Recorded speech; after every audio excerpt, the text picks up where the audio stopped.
Shut up, Craig. Hi, Craig. Hi, Craig. All right, here we go again. Craig's Back such at a it. good listener. Craig, he's such a good listener. He comes in here, listens to us, doesn't complain about the dumb shit we're talking about.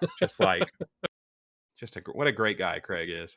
Anyways, welcome back to yet another one of these rules, jewels, and D&D schools.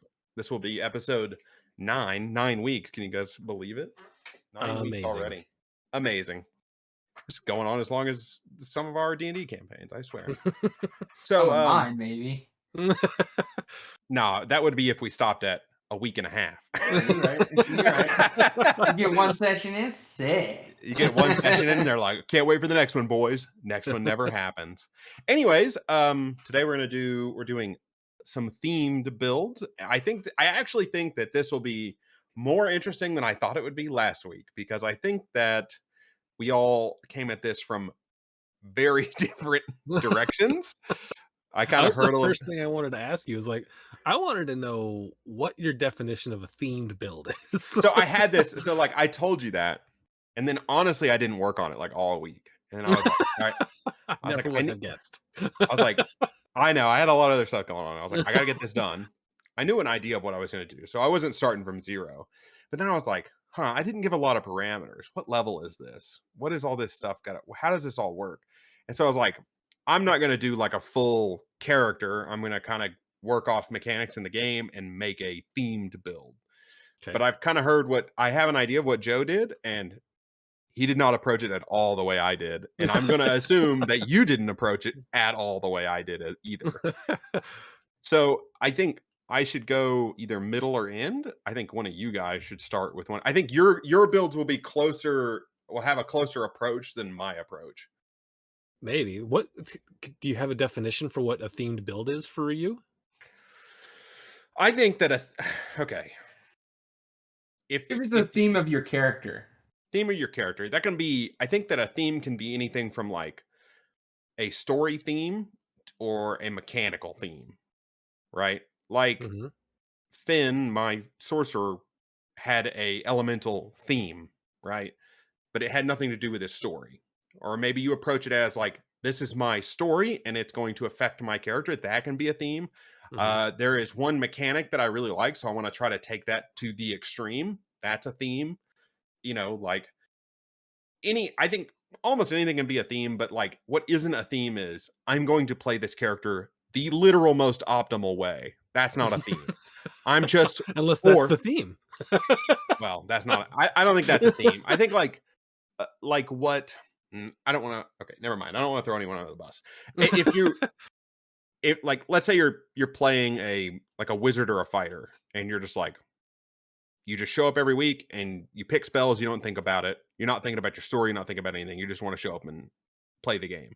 You're not playing a themed character. You're just playing a character, right? I think a themed character is they have a thing that they do and that they're known for doing, or they have a backstory and a personality that they're known for. And that kind of the rest of the character is based on that. How's that? Okay, so that's where because you said we're going to do themed characters. I was like, what does that mean? So I had to take It was a little broad. few hours. Yeah, it was a little broad. I came to the conclusion that I was like, well, what does a themed character mean? And I was thinking about it. I was like, well, if it can be anything, as long as it connects, like has a like affects aspects of the character. I was like, well, that's every character I've ever made has had at least a backstory that is given some sort of theme. I was like, okay, well, what makes something that I would make differently that would be a themed character?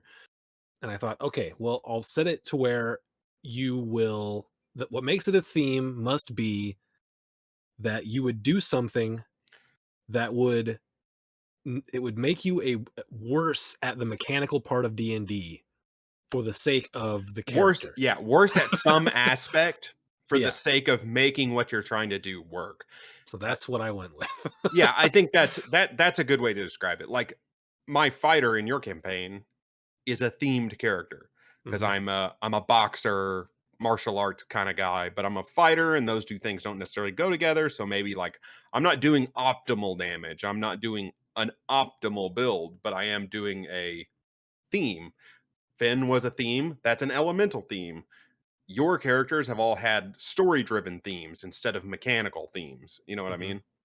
I'm a mechanical theme kind of person first, obviously, and that's why I think I approached this in a different way, because I even said last week that I was going to try to like do a meme, but I think So- I think it'll be good. I think this will be a good episode. Did you have a different definition, Joe, or have we covered it? Yeah, I think you guys kind of covered it. My thing is like, yeah, I guess you guys covered it. Really. Yeah. I mean, I don't know how to add to it. You guys covered Right. it. We got it. I was like, I'm gonna say, no. Actually, no, Yes, nope. you got it. We got it. We got it. So Isaac, Joe, which one of you guys want to go first? I Isaac? don't care. Okay, Go ahead. sure.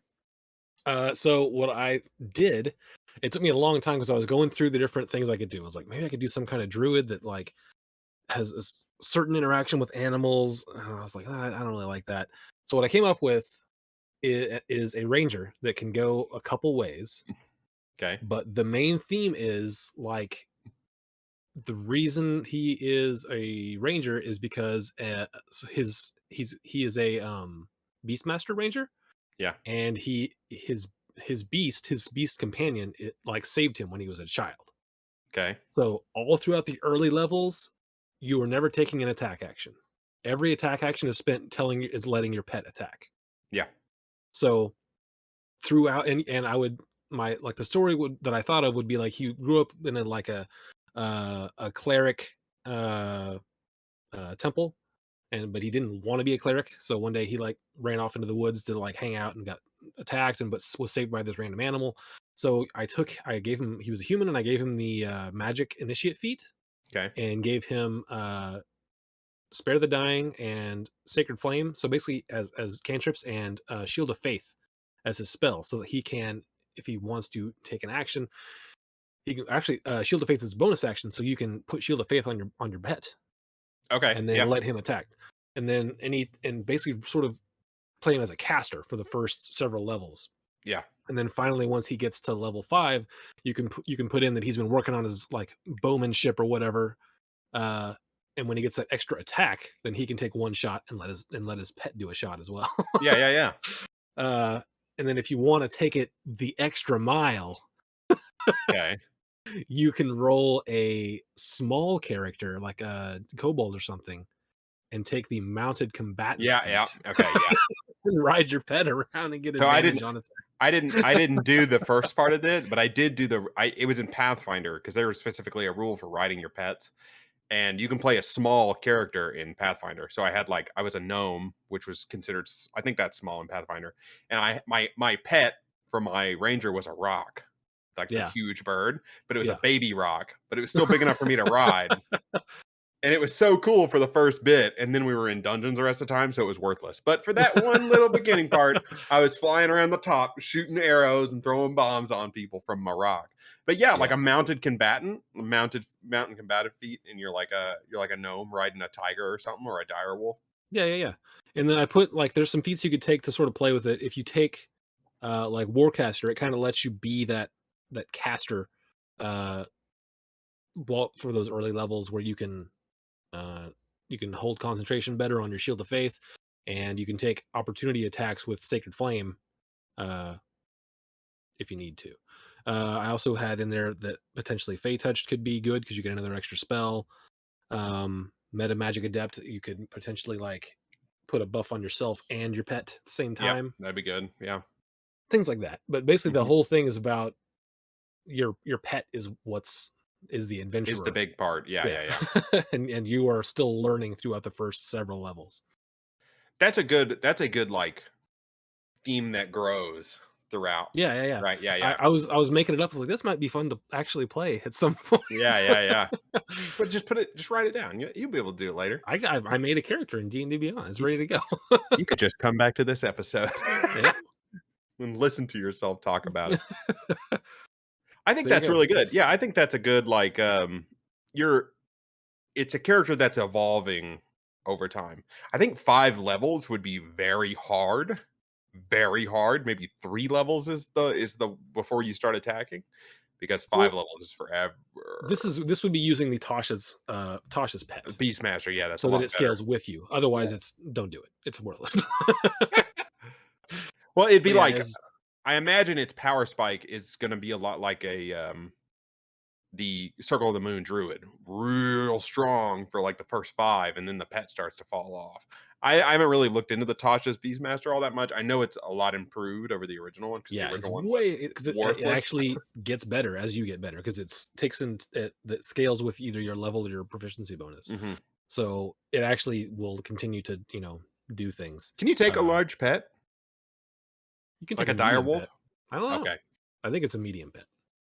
I think you could work that out with your The- DM. Yeah, you could try, but the Tasha's one is specifically a medium beast.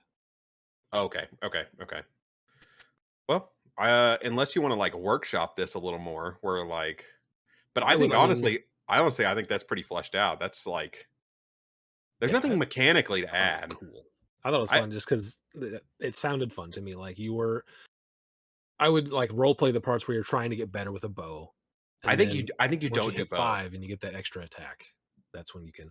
Well, I thought about not taking a bow, but then I thought if I wanted to play it more as a caster, you could eventually take lightning arrow, and that's such a strong spell, and it really only works if you're an archer. So You did that. I think that like if you're gonna go to the mounted combat route, you go. yeah, I thought about that. I don't really want to do that, but that was just a thing you could do. I'm more interested in the mounted combat than the rest of it. Like a little guy riding a wolf with like a spear and like a shield, That'd be pretty sweet. or like he's got his throwing knives and he's going as he whips by, or like his little throwing axes or something. That'd be sick. I'm just like thinking dual wielding, constantly buffing your pet. Yeah, That's all you do is just buff the pet and make it super strong. You hide in a backpack on the pet and you like poke your head out and cast a spell and then go back in. That'd be great. I really like the idea of the mounted combatant. That's sick. Because I've always thought it'd be cool to do a mounted combat thing, but it like mechanically it doesn't really work in D&D because unless you have a horse, and nobody wants their ranger to have their horse. Oh, this is my pet horse. He doesn't do anything but let me ride him. It's like that's a waste. Horse. Why don't you just buy a horse? So I'll go over real quick what the mounted combatant feat actually does. While you are mounted and not incapacitated, you have advantage on any melee attack rolls against any unmounted creature that is smaller than your mount. So that's not going to work so great because you've only got a medium thing. But you can force an attack targeted at your mount to target you instead. So that's kind of cool. If your mount is subjected to an effect that allows it to make a dex save to take half damage, it instead takes no damage if it succeeds. On the save. So it gives your pet evasion. If your mount is bigger than your opponent, that wouldn't work with anything then, because a horse is medium, right? Yeah. Well, I mean, I think a horse is large, actually. Is a horse large? I can look. Look that up, because like, I was like, wait a minute. I don't think there's very many things. Most things that the player characters interact with aren't bigger than medium. Riding horse is large. I think you could though work it out with your DM where you have a large like wolf, like a dire wolf is large, right? But maybe it's not a dire wolf at level 1. It's just an abnormally large wolf for the purposes of being a mount. Because I think like you're doing these kind of themes, like homebrew is going to be part of it. I think. Yeah, not entirely for me as a homebrew. You could make it like a bear. Bears are large. Are bears large at like low level? A brown bear is large, which is a CR1. Okay, Black bear is medium. So you could be a guy riding your bear into combat. Yeah, that'd be sick. That'd be super cool. Oh man, now I want to build a character like that. That'd be awesome. Just the mounted thing. So okay, so like that's my pet horse. I call him Mr. Ed. you went story themed but within the rules. I think Joe's going to go very heavily homebrew to make his work, and I went within the rules but pushing the rules to breaking point. So this is good. This is excellent. Okay. You want to hear mine? Yeah, sure. You want to hear what I alluded to? You remember last night when we were playing, I alluded to, as I was doing this, I realized this would work in your campaign. Okay. Okay, so I'm interested now. Let's start with the base. You remember me last week talking about the build where you pick someone up over your head and you drop them. Yeah. It does a d6 of damage for every 10 feet they fall. Okay. That doesn't really work anymore for a few reasons. One, like grabbing them is, depending on your interpretation of the rules, I couldn't really, it seems like they've fixed it. Grabbing them's an action, then lifting them up and dropping them. Could you do it more than once in a round? It's kind of up in the air. And I didn't like the fact that it wasn't like an exploit, right? and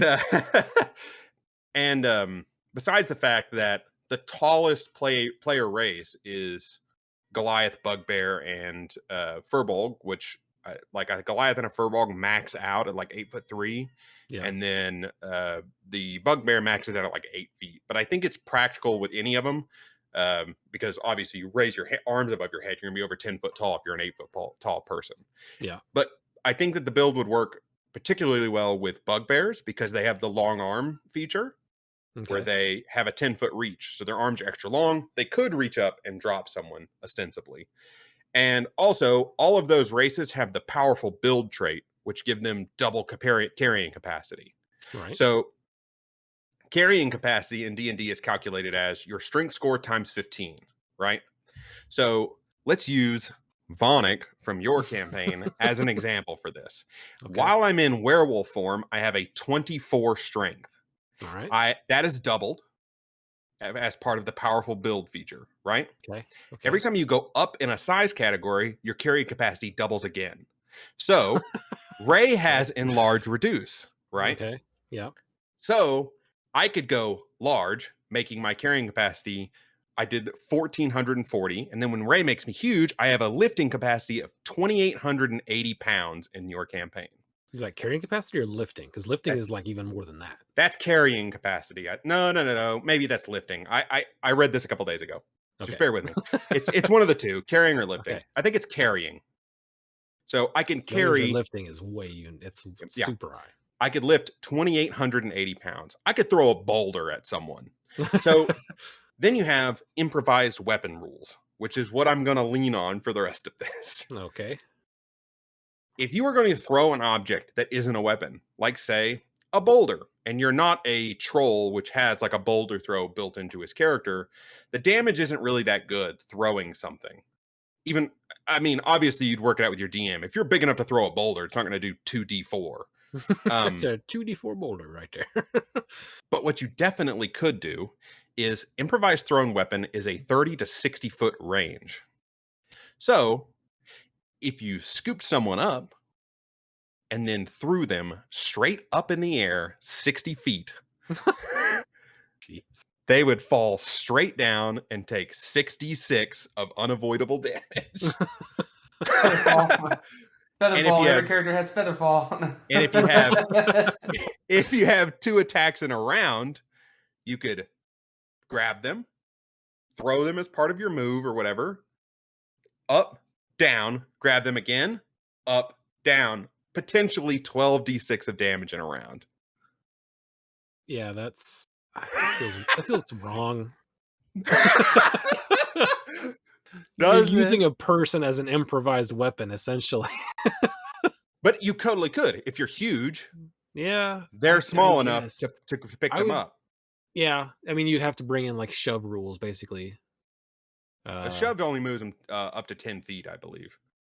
Yeah, but I mean, that would be how you would resolve. It would be a contested athletics check for the toss, essentially. Where you start like breaking from what I essentially built on, which is like an extreme bending of rules as written, is you start to go like, hey DM, if I'm huge and I pick this guy up, or even if I'm large and my carrying capacity is 1,440 pounds, I could still pick someone up pretty easily if they weighed 350 pounds, right? Mm-hmm.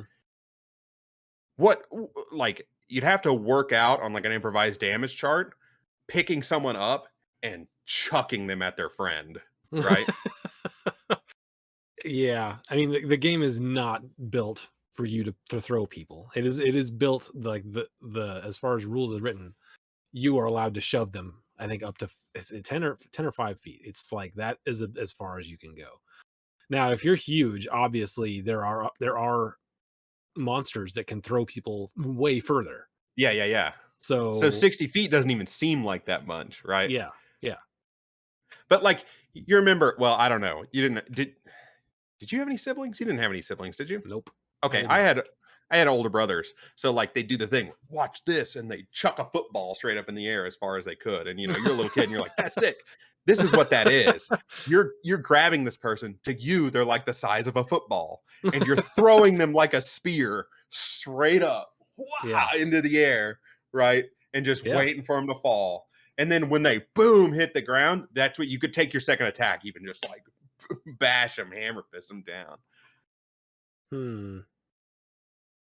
Question then becomes, would they be able to reach the apex and fall back down within 6 seconds so you get another attack? Yeah. And wouldn't it be like whenever you scoop them up and grapple, that's your first attack, and then your second attack would be to throw them? It could be. I Could think be. that there's like there's enough of a gap in the rules, I believe, as far as I could read, that you could throw them as part of your move action.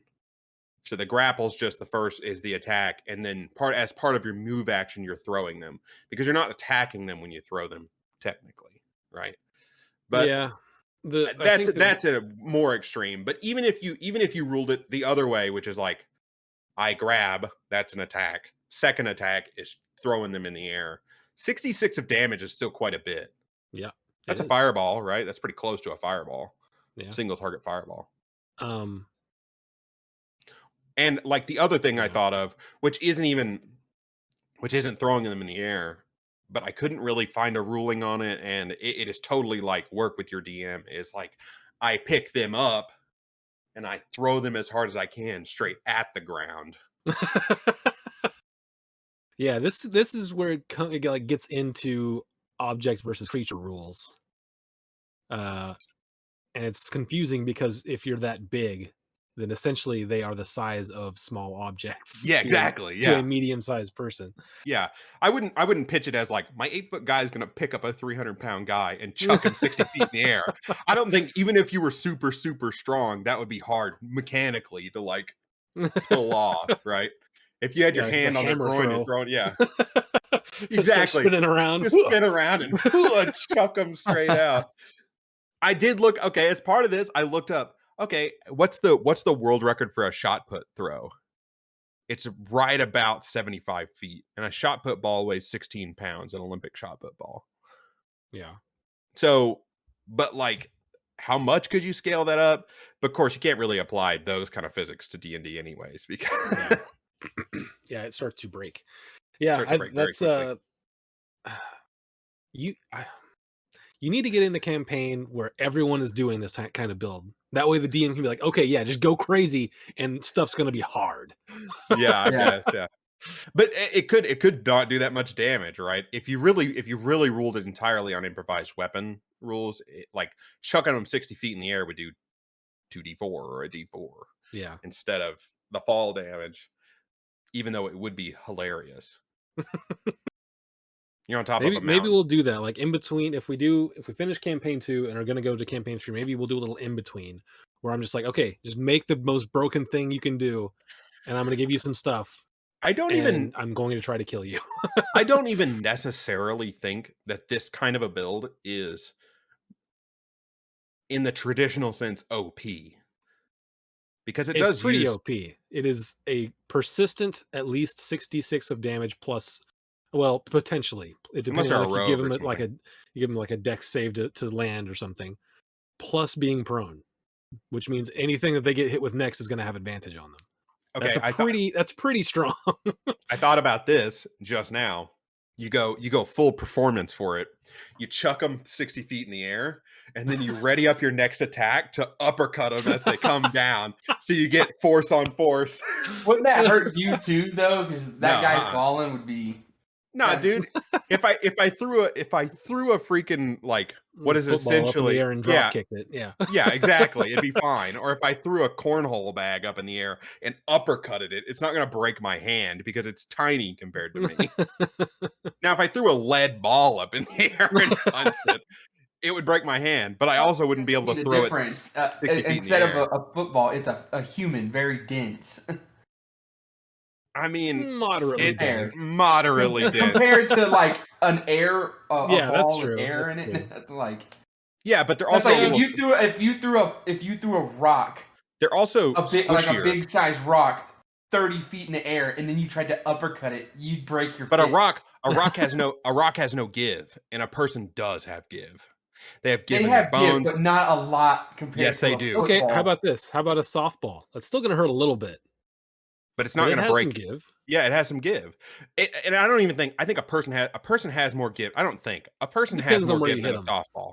If you him, hit like, him right in the on forehead, the crown. sure, maybe. But if you hit him center mass, not only do they have the flesh that's You just going set a to pike give. out. I throw them straight up and I hold a spear up like this, straight above me, and like skewer them. No, You just have a little buddy that follows you around going, Yeah. got him. you have a posse of minions with spears ready to like stand underneath them. Now, their bones are gonna give, right? That's what's gonna give. Your rib cage is going to dampen the impact on their fist, unfortunately. I think it Also, would still hurt pretty bad. maybe I don't know. Make I mean, yourself just make yourself an iron brace. I've punched like a tennis ball, right? A tennis ball is like firm, but if you squeeze it, it'll collapse. And I've punched Yeah, I mean, I've punched many obviously, I've, the I've tennis ball is going to have more give than a skull, but well, yeah, I didn't say I was punching him in the skull. Also, How are you going let's to be- aim that? They're falling. You're going to go, all right. It's There we actually- go. it's actually not as hard as you think to aim a punch like that. A As guy someone who has done falling it. 60 feet going super fast, you're going to aim that punch? Get out of here. All right, let's do it. I'll test this. Get I'll out test of this. town, dude. I'll test this. I'm going to get someone chunk, to jump. I'm going to chunk a football at you as hard as I can. Punch it accurately every time. Well, you can't do it. You have to scale it down to our size, right? A football. That's what I'm saying. No. You have to scale the speed as well, right? Just Because okay, I mean that's easy enough to do. Just field some punts and see if you can punch them. They're hard enough to catch. Yeah. I think I could do it. I think I could punch one. Yeah, once, not consistently, and you're talking. That's about why I said. That's why I said it was a performance. That's the performance part of it. Yeah, That would be a as they're falling, their performative issue. AC goes up by 20. So good Yeah. luck. I've kicked. I've had people throw tennis balls at me, and I've kicked tennis balls out of the air for Yeah, but kung fu. How fast are they chucking those at you? I mean, they're not fastball pitching at them, but they're not Oh. like underhand lobbing them either. You're gonna pick up some speed if you're dropping 60 feet. It's also dependent on how if you're going to meet it head on. That is going to be a little easier than trying to like Go across, boom. yeah. If you're coming up at them, and also like you're thinking, I think the scale you're thinking of is a little weird because to me, a football is that big. It's like Yeah. as big as my head or bigger. But to someone who's 40 feet tall, a human isn't that big, right? I mean, the That would body make is it about the even- size of their head. Huh? Their entire body would be bigger than their head, But it'd be like narrower, right? I guess. Depends on the depends on And the person. they like flatten out. Yeah, it depends on I'm picking up a real big dude and chucking him. He breaks my hand, but everyone else I'm all right with. Yeah, and he can. I mean, they essentially have some control over how they're falling. They could either flatten out or they could just dive. Yeah. Diving would make it harder to like uppercut them, but I don't think anyone who's falling with no way to stop is going to be like head first is the way to Going go, head baby. They're going to be going, no. The way you're supposed to Flapping their land is arms. like on your feet but collapse to the side. So that's to do the least amount. I of think damage. the way you're you could do that, or you could do like break fall style, where you're falling flat onto your back, but throwing your arms out and kicking your feet out to send the energy out your extremities. Yeah. So your capillaries burst. That's like you hold chin like this, chin down to chest, and break fall. You can disperse. I know it sounds ridiculous. You can disperse a lot of energy that way. Like you'll break your hands and your fingers and potentially your legs or your feet, but you can disperse a lot of that energy. Here's the thing, You're gonna Eric. be This like is what we're gonna Krog's do. jelly hand, but Make your make clothes this are like- character, but the entire campaign we only fight monks. They just land and roll off. They land and roll off. Yeah, rogues could do it too. Rogues can do that thing where they like shrug off a bunch of fall damage, right? I think so. think so. But it's not like slow fall where monks just don't take any damage. But you could essentially say it's a dex save, in which case Yeah. they would get evasion. You could, and like, I didn't mean the punching them was totally a side thing, but that could be like, I throw them up and I go, can I punch them on the way down? Oh, roll a dexterity check, roll another attack roll or whatever, just to like, and make it difficult, but make it possible because it would be really funny. It'd be really great. That's like an anime move right there Yeah. to like punch them across. That's like what I'm that. picturing, man. Or just like a sidekick, just boom, and smack them into a wall. Kicking them, I think kicking them, like doing a chop style kick, rear leg, front leg chop style kick would be easier than hitting them with your fist. Because you don't have to hit them with your foot. You have everything from your knee to the tip of your toes. So as long as you hit them, in the shin area or the top of the foot, you've got like and honestly, that would send them flying horizontally. If you landed that kick and you were like as big as a building, that sends them through a tree. It would be like drop kicking a football, yeah. Yeah. Except that a Come drop on. kick is forward. A drop kick is a forward kick. A chop kick is outside in. That's what your character does. You're a punter. You just punt people. Yeah. You just send I them played a lot of flying. yeah. I played a Go lot deep. of Boom. go deep, drop him down and just rail him with It's my like foot. handball, but you're using people. Yeah. Yeah, man, that's how you get the mechanic in. So mechanically, I could do this in your campaign. I'm not gonna do it in your campaign. But it would be funny. I'm gonna one day in the far future, I'm gonna be like, Ray, enlarge me. And I grab him, and you're gonna be like, I grapple him, and you're gonna be like, okay. And then I'm gonna be like, and then I throw him 60 feet, and you're gonna be like, no. What's gonna happen? No, you can't do that.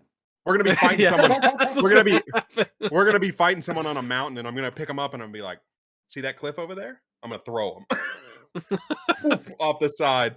I don't want to fight this guy anymore. I mean, you can do that just as your normal size. You can shove them. They just shove him off the edge. But I want some distance, right? Because a mountain isn't a straight drop. It's like it kind of It tapers off. depends on what part of the mountain it is. It could I be suppose, yeah, it a could be sheer just like a edge. sheer edge. I mean, as long as it goes down, I know which way they need to go. Freaking A. The shove rules are you can knock prone or shove 5 feet from you. Yeah. But if I'm the size of a building, could I like slap them away? Hold on. There's what was the monsters that we fought with in Michael's campaign when we first met the Kraken god? Those were I think those were modified trolls. Trolls have a throw boulder. They were golems. Yeah, there was some Golems. kind of golem, I think. They were clay golems. Was it clay? Were they golem not or was it- modified yeah. of something else? Because he did that They might have been modified, but the way he described them were clay golems. clay golems. Let me look up golem. Because I know that there are some huge. The golems that funniest can thing do I've always that. thought about, I've always thought about D&D, and sometimes people they want to bring physics into D&D. I do it all the time, but realistically, if you're fighting something that's 60 feet tall and they punch you, you're not gonna get hit. It's going to send you across the room. If they're big enough to hold themselves up, they're big enough to crush you by stepping on you. Yeah, I don't know what it was called. I know that there is some kind of monster that has the ability to throw you. I mean, I'm actually Kraken, I'm sure, has that ability. It is called Fling. One large or smaller object held or creature grappled can be thrown up to 60 feet in a random direction. If a thrown target strikes a solid surface, the target takes 1d6 bludgeoning damage for every 10 feet it was thrown. So yeah, Yeah. Okay. Yeah. So there you it go. is fall 66. damage. Yeah. It's exactly the same as fall damage. So if I picked him up and chucked him at a wall, If the target is thrown at another creature, the creature must succeed a dex save throw or take the same damage and be knocked prone. incredible. I'm So glad. if you're like, I see that other guy, I'm just gonna toss him up and like cornhole toss him to that guy. Yeah. I'm thinking you hold him back and you chuck him like a spear at his friend, right? Head first. Yeah. Jeez. That's you go. hilarious. There are like, I mean, I know, Krakens are there's gargantuan, but Yeah. But there's precedent for it working. yeah. Well, for monsters anyway, not for players. Well, that's like remember the big weapons thing me and Joe were gonna do. It's kind of in that vein, right? Yeah. Yeah. Except in that vein, in the DMG, they made the mistake of not clarifying that it was monster specific. And they just said, as a weapon gets larger, it does X amount of dice more. And it's like, yuck, yuck. I find a gargantuan axe and I swing it. I mean, they did a little bit, but they just didn't clarify that if you got huge, that you wouldn't like it, because technically it's in there. Yeah. Like, yeah, you can swing that. And then as long as it's only one size bigger than you, you'll just have disadvantage. If it's bigger than that, you can't swing it though. It says. Yeah, you can't swing it. Yeah. It can't be more than one category size larger than you. Yeah. So if you found a gargantuan axe and got blowed up, you could potentially swing it. Swing it. Yep. There's disadvantage. There's a couple of weapons. There's a couple of monsters in the game that carry huge weapons. Mm-hmm. I can't remember the names of them because that was months ago when I was looking into that. But anyways, yeah, that's my mechanics breaking. Not mechanics breaking. Having fun. Having fun with mechanics. Creative use of mechanics. All right. I'm surprised you weren't more against it than you were. Well, I mean, this is an exercise in just this. If you were to come to me like this is my character for the campaign, then I would be more against it. I love it. I think if I was running a campaign and someone pitched that to me, I might have to tone it down a little bit to like not make it, to where every fight they're just throwing someone up in the air. Yeah. But as like I'm gonna do this occasionally, I'd be like, all right, that's pretty cool. Yeah. Yeah, like I said, maybe we'll do like a month campaign where I'm just like make the most broken thing you can make, and stuff is gonna be ridiculously hard. I know we've been on mine for a little while, but remember when I was throwing David across the river at that one part, and we just made up rules? There was rules for it. Yeah. I totally could have just chucked him 60 feet, no problem. Although you weren't trying to hurt him, so yeah. So it'd be more like I lofted it, or I did an underhand toss, or like, or I skipped him like a rock across the surface of the river. There you go. I'm like, you got armor on? Get on your back. You got smooth armor on. I'm gonna skip you like a rock. You could do that. He's a turtle now, so he could just. Yeah. Oh, you're right. I could just pick him up and be like, "We need to get across this lake. Hold on." Wow! Throw him like a rock. Skips all the way across the lake. Yeah, Vic. That'd be so good. Make me a dexterity check to see how well you throw him. Natural 1, he just goes go right into the water. Come back up here. Let me try that again. Splash. You spike him into the water.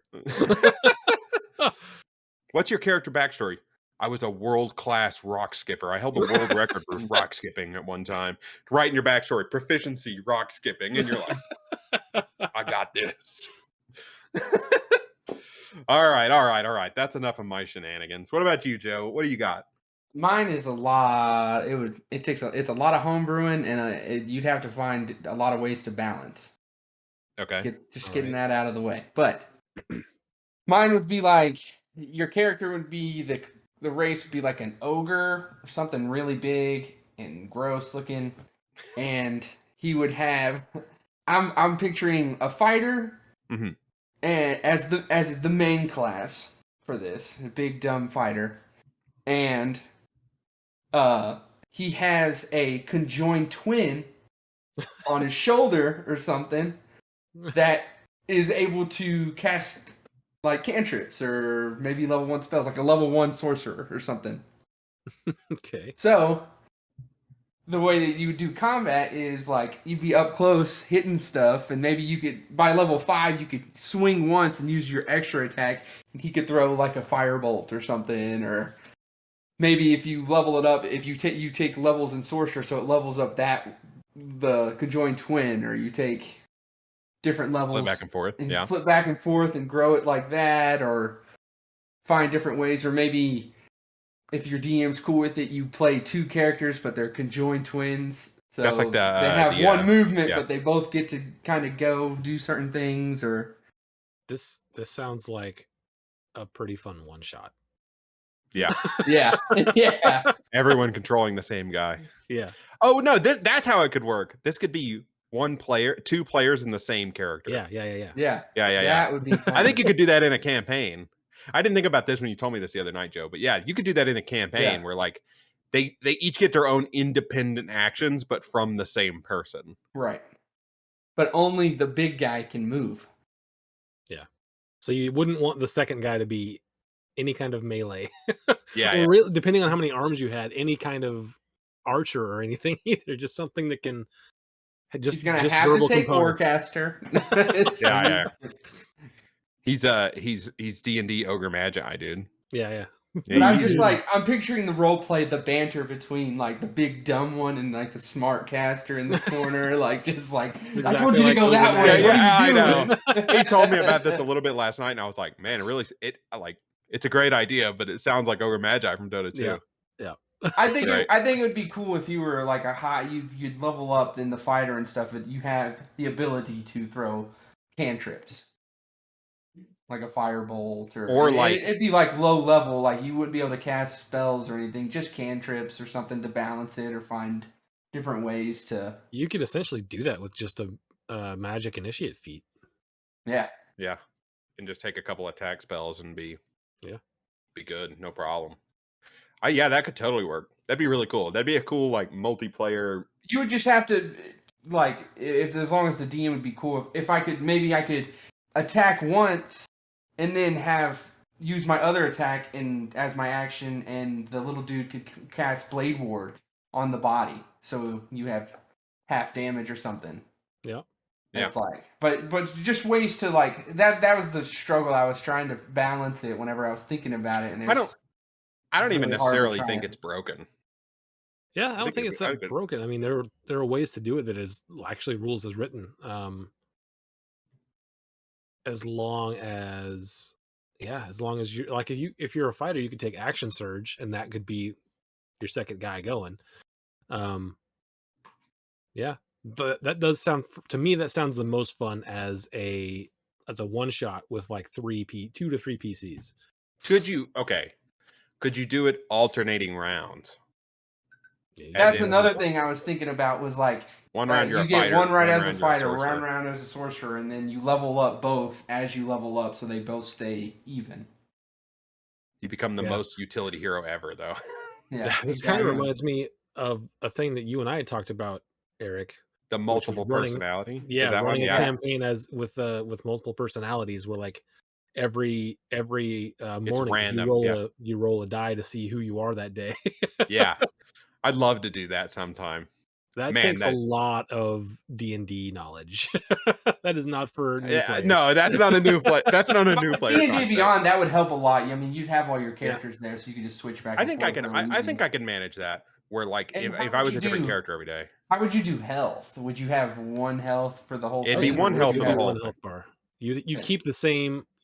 You'd have to keep the same stats. Well, I guess you could move around the mental stats. The mental stats can move, but your physical stats would have to be. Physical stats would have to stay the same. We didn't really like dig into the rules of how it would work. Yeah. We should work that out a little more, because I honestly would love to play that character. That would be a ton of fun. Be a ton of fun, because with that, I mean, like, your idea is great, but if you were switching between fighter and sorcerer every other round, you are like super strong in a way, because you're like. You punch him in the face 1 round, the next get round. Stuck, like you get screwed. You're in combat with somebody, and now you're the sorcerer. So what are you going to do? But you don't have Warcaster. You're still a beefcake, though. So you could still cast a spell. But if you have to change every day and they don't know about each other, it becomes a little different where your play style has to completely change every time you switch. Yeah. And with a lot of players, that can get like, especially if each personality has a separate backstory.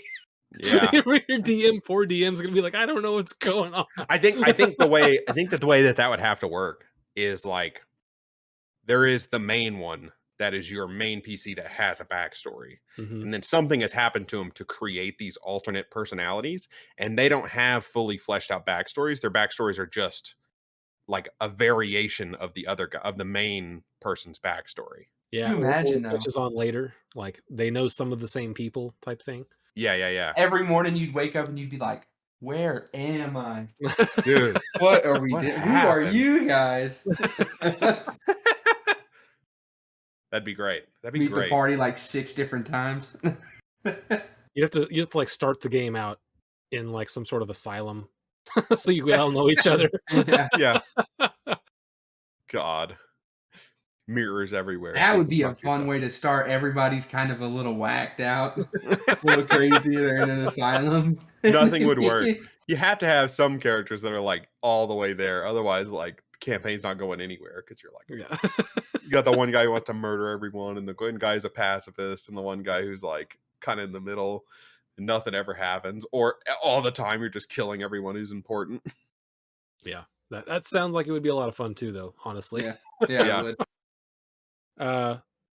Okay, we got a little bit of time if you want. So I had a second character ready, which is one that Eric, you actually did. I just fleshed it out. Okay, yeah, sure. This is, hold on, I gotta find it. This is Lucky Boy. Oh, the Lucky build. The full on Lucky build. Yeah. So you go halfling. Yeah. So you can have the and Lucky. Then you go wizard, and you go either if they allow it, go the chronergy magic.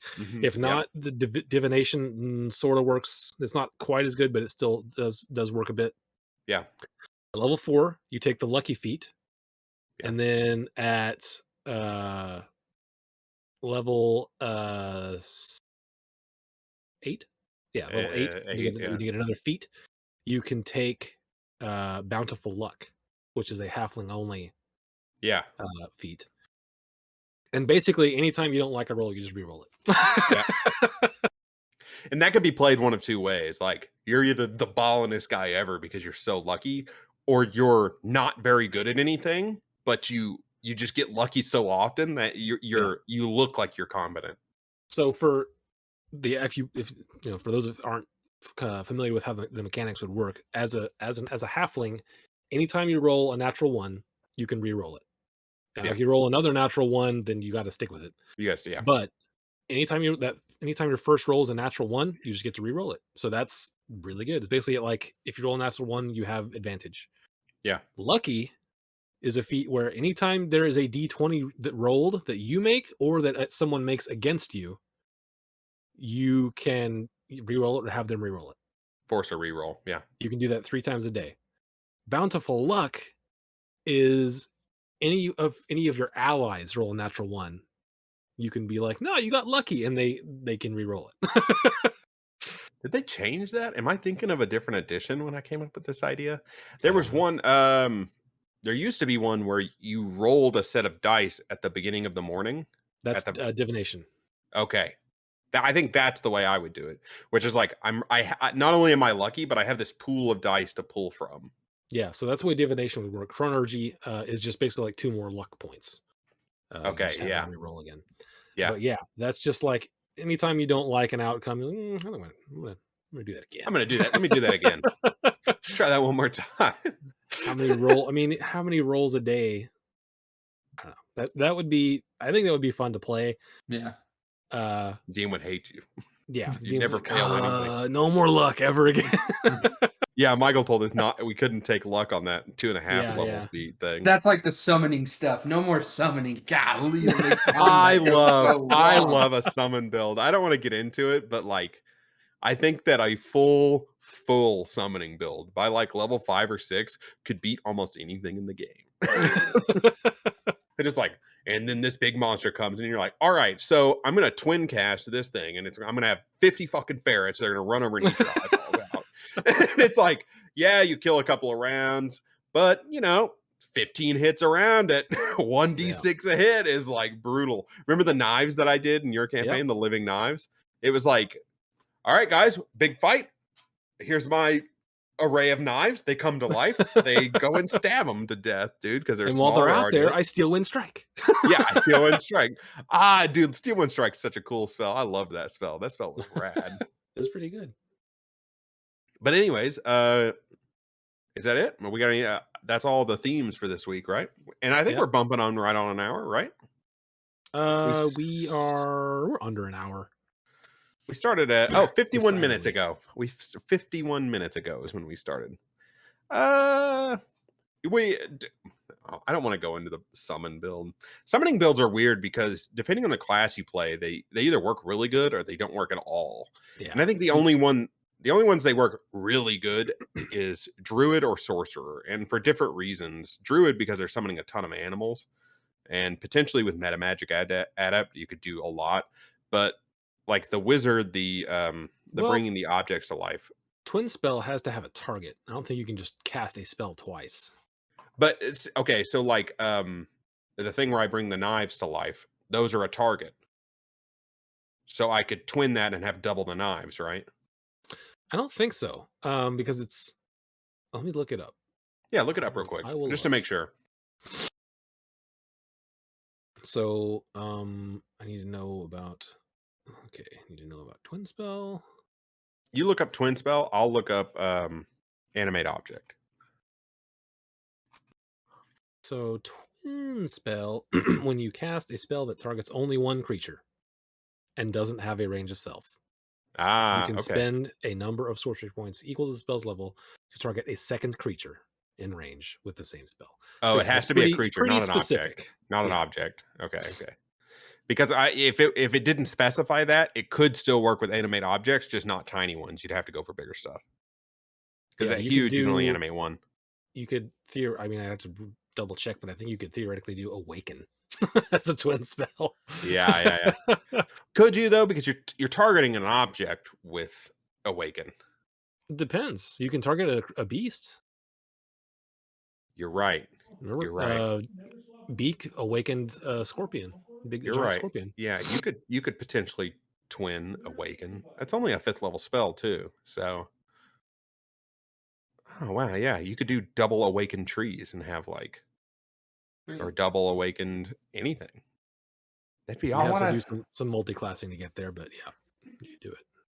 I don't think you wouldn't have to multi-class, right? Because you can take Meta Magic. Meta Magic Adept only gives you 2 sorcery points, and it would cost 5 to do a 5th level spell. You're right. All right, well, but it could work. Double trees. Yeah, summoning builds I think are better for if you're doing a solo campaign. Honestly, it slows down everything. They're so broken. I honestly think that like summoning, I don't see it discussed a ton. But summoning stuff is honestly like ridiculous. Yeah, summon animals. The summon build where you summon pixies and then all the pixies polymorph everything. Oh well, yeah, like, that's stupid. Please don't do that. even if you're like, here's 15 raccoons or 15 ferrets or whatever, they're not strong. 15 wolves, because then they get pack tactics. Yeah, it's not that they're gonna take a big hit, and it's not that they're gonna do a ton of damage. It's that if you're surrounded on all sides by wolves that all have advantage, you're gonna take damage. You're gonna take 13 arrows from goblins. You're eventually gonna die. You're eventually gonna die. Yep. It's like a number. It's a pure like numbers game. Like on average, they're not gonna do a ton, but if you got 10 of them doing 1d4 a round, that's a lot of damage, baby. Especially if you're up against an enemy who doesn't know to like hit the caster and tries to fight the raccoons or whatever. Yeah. Punch the knives, because like if you're doing tiny animate objects, they have like an 18 AC, the knives, because they're tiny, which is ridiculous. I loved that. I wanted to do that knife build for a long time. I'm glad I got to do it in that campaign. Summon the knives. It was pretty cool. It just was like every time you did it was like, you finally got it down pretty well. It was like, okay, I'm just rolling them all right now. Yeah, yeah. I Tell think me it's when fine. You work out a system where you go, here's the AC. I'm gonna roll all their attacks at the same time. Boom. Okay. This many hit. Here's the damage. Done. And it can be like the same amount of time that a regular player's turn takes.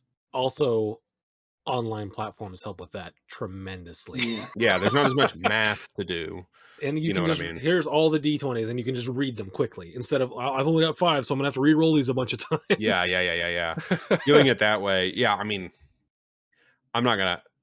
I'm a veteran D&D player. I have plenty of D20s, Oh, but yeah. I have so many D20s because you get caught up in your head on the dice, and you're like, these dice, they're just not good. I gotta buy another set. These dice got bad juju.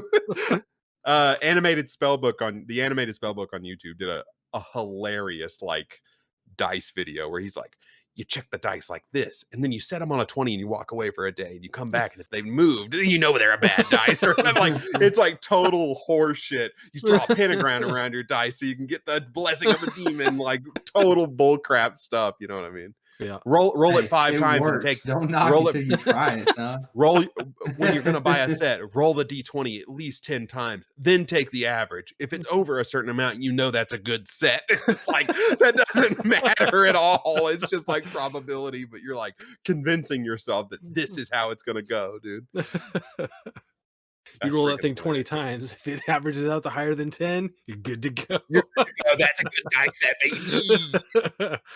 You know that 20 is gonna treat you well, dude. Oh man.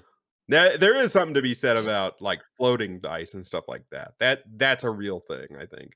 Because cheap dice. I don't want to get into dice too much, but if you're out there and you're thinking, I want to buy the cheapest set of dice ever, clear dice are the way to go for the cheapo sets because you can see through them and see that they're solid and don't have any air void inside of them. And floating your dice inside salt water can also be a really good way to determine whether your dice are balanced correctly or not. Because if your dice if you float it in water and it goes straight to one number and stays there, it means the opposite side of the die is heavy and its results are skewed. Whereas if it kind of like moves back and forth between a bunch of different numbers, you know you have a decently balanced dice. And then the edges of the dice play into it. How hard are the edges? Is it like a science dice kind of thing where they're like real sharp edged? Yeah. Or is it like a smoothie dice? Smoothie dice tend to be a little more, not, I wouldn't say random because rolling a dice is random, but the pathing is like a little harder to cheat your rolls for sure. yeah. So it all depends on what you're trying to achieve. But yeah, dice. God, I could get into dice so hard, but we're not. I don't think I can fill a whole episode with dice. That'll be a mini topic because it'll be basically what I just said, but with more detail. Okay. anyways. I don't want to derail us, but I think that was excellent. I think that was perfect. We all had completely different approaches to this, and I think that was That's great. what I kind of figured would happen. Is like it's just gonna be one of those. There's no wrong answer. We're all just gonna come in. Freaking great, dude. Well, boys, it was a pleasure discussing these stupid builds with us. What's our next topic? I have no idea. We'll talk about it after I turn off the recording. All right, guys. Craig. Bye, Craig. Bye, Craig.